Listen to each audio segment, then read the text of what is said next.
All right, welcome everybody. We are live.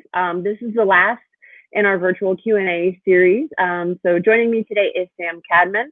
He is the director of one of the short films in our virtual festival, The Snow Maze. So Sam, thank you for being with us today. Of course. Yeah. So first, if you can talk to us a little bit about what inspired you to make this film. I know that it's an adaptation from a children's book. So where did the inspiration come from? So it was actually my son brought the book home from school, and it's written by a British author. Sadly, she died. Her name's Jan Mark.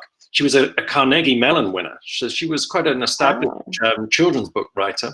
And this is just a little, I mean, it's not even 30 pages or so. It's a little kid's book. And when I read it, I just thought it reminded me very much of where I grew up, which is just outside of London in the UK. It's countryside. It's not deep countryside, but it's countryside, and it's big open ploughed fields and heavy frosts and all that kind of thing. And it reminded me very much of being that kind of age myself and being in that part of the world. And by coincidence, where I went to school, also, it was one of the few places in the UK that actually has a maze. They're called turf mazes, T-U-R-F, as opposed to like a conventional maze with hedges. A turf maze, they were just built into the ground, very much like the maze in the Snow Maze. Obviously, it's not made of gold. And we had one of those where I was at school, not actually at the school, but in the town. So again, it really sort of just connected. It just seemed like a very it just seemed I could identify with it very easily. And at the time, I basically direct TV and commercials, and I've been doing that for 20 years. And normally I do comedy, and there's absolutely nothing funny about the Snow Maze. But it was fun to do something that was completely different to what I have to do in my day job. So, you know, we wanted to make something that hopefully looked good. And like I say, it was a drama. I was really, really keen to try and do something dramatic that didn't rely on a gag. That's really interesting, because we had another filmmaker who had an animated short, and he is a comedian traditionally, and he's in an animated short that was not comedic at all. It's in the festival. It's called Would Have. So if you haven't checked it out yet. So that was also very interesting. It's always fascinating when people who typically do comedy kind of like step outside of that and jump into something else. It seems like it gets executed fantastically. So in some ways, it's a lot easier. I really do think comedy is the hardest, because something is either funny or it isn't. You know, and there's nothing worse. Trust me, there's nothing worse than people not laughing. So at least with drama, it feels like it can be done in degrees. You know, things can be very dramatic or quite dramatic, but I don't think you have that with comedy. It either is or it isn't funny. But it was really fun to do, and we basically shot it in the fields right behind the house where I grew up. And, a lot of we cast it out of London. It's about an hour and a half away from London, so it wasn't far. We cast it in London, and then for the principal characters, all the extras were from that local school where I grew up in the town. It's this village called Coggeshall, and so that was really fun. It was exciting for them, and it was sort of fun for all of us, really, because it was just very local as a production. And we shot it in the end of January. And actually, the morning we shot it over 4 days, and the morning of the first shoot, it actually snowed, which is pretty rare now in the UK or in this part of southern England. And so it actually snowed, which we took as a good sign. But working in that field was just horrific. I mean, it literally was like the Somme. It was like the trenches of the First World War.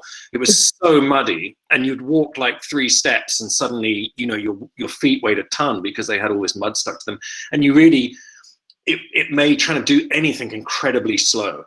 And all the kids, whenever we wanted to shoot scenes on the maze, we had to literally pick them up and walk them across carry them across this field to get into the maze. Otherwise, their wardrobe would be destroyed. Oh my goodness. But again, it was, you know, the kind of, I quite like the sort of the myth of filmmaking, and I like that the production is an adventure like that, and it certainly was. As short a production as it was, it definitely felt special in that way. You know, it wasn't comfortable at all for anyone. How long was the shoot? So 4 days. We spent 2 days at the school and 2 days in the field. Obviously the field was the tough thing, and we had to use. We could only afford to make half. I hope I'm not giving too much of the story away, but we had to make half. We could only afford to make half of the maze. So the rest of the maze was done in post, as was most of the snow. Wow. Yeah. I was going to ask about that because there was a snow consultant. Did you have a snow consultant? So we did use some snow. We used a snow effects company in London that put down frost. You know, frost is quite easy to do. It's quite quick to do, but to put down 2 inches of snow is expensive, and it doesn't actually take that long. They use a massive hose, and they're just kind of hosing it. It's biodegradable. They hose this stuff out. But again, our budget was, was a little short film, so we didn't have a lot of money, and so we could only afford to do a kind of section of the maze with snow, and then we were going to do the rest in post. And I basically hit up every favor that I could from all the advertising work that I do to get those snow effects done. And it was almost every exterior shot had snow work that needed doing, and it took months. I mean, it took months because the production company, the post house, who were super helpful and super kind. I mean, in many ways, I don't know if other people have say this, but film production, it's such a lovely group, and a lot of these people are doing it really because they love it. They're not doing it to make money. I mean, obviously everyone needs to make money, but they're doing it for the sheer joy. And it was this was a real lesson in that. Like, everyone was doing it basically for nothing, and everyone was working twice as hard. It wasn't like no one was dialing it in. Everyone was super committed, and that's kind of humbling. I mean, it was a little short film, and it was a big favor to ask, and people just went all out. I mean, it was really touching, and it reminds you of why you're in production in the first place. Yeah, that's fantastic. Yeah. So without giving too much away, what's something that you would want the audience to take away from watching the film? Well, I kind of say it's an anti-bullying film, really. And, the main character, he's being bullied at school, and I guess it's a lesson in kindness and the power of friendship, and how just a few words spoken can make a big difference. And that was very intentional in the story, that the big climax is really solved with 2 words, and I like that. If it's a lesson in life, that ultimately, love wins, kindness prevails. Yeah, it had a really, very nice at the end, very nice heartfelt message, I think. It's funny, I'm working on a feature-length version of it, which obviously allows to really get into that, to really explore some of those themes that are kind of touched on in quite a simple way in the short. Wow. Yeah, that's been really fun to do, especially having kind of got that far with the story, to have created those characters and cast them and lived with that project for as long as I have, to then step away from it for a number of months, and it's been going around some of the festivals, and it had really, really positive feedback, and I feel, and I've been sort of suggested to kind of develop that into something longer, and I'm literally doing that right now. And it's really fun. I mean, it's really fun to kind of learn more about those characters that you're introduced to in the show. That's great. Well, we're looking forward to seeing the feature-length version at some point in the future. Yeah, me too. I think if we get to do the feature, we'll do the snow in camera. I mean, there's no way I would do. Yeah. I would be that dependent on effects again. It's just painful. Yeah. Do you have any other projects coming up in the pipeline? Or? Yeah. So I've got, funny enough, I've got at completely the opposite end of the spectrum. I've got a sitcom set in New York that I've been working on with a couple of writers. We shot a sort of teaser last year, and that's been going through all the it's set in New York, so that's been going through all the American festivals. It's astonishing how the life that has had. It's called Man Overboard, and it's about a guy in New York who loses everything in a day and ends up living in a marina in the Bronx.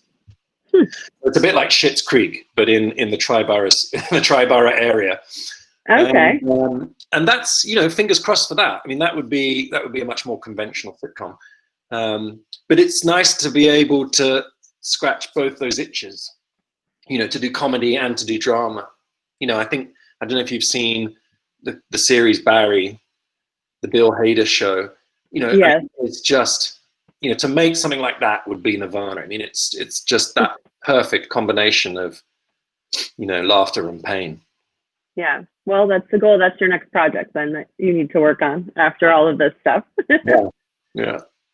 If only it were that easy. Well, thank you for taking the time to talk to us today about your film. For anyone who's watching, you can check out The Snow Maze. It is still available to stream in our virtual festival through the end of tomorrow. So you've still got a couple of days to check it out. Just head to our website. You can get passes, you can rent the film, and there's a bunch of fun extras on there too. So Sam, thanks again for talking with us. And if anyone watches it, go onto Instagram, Mr. Codlar, and tell me what you thought. Tell me what I got wrong. Yeah. Let's get some reviews. Let's get some feedback. I thought it was amazing. I thought it was fantastic. So I really loved the story.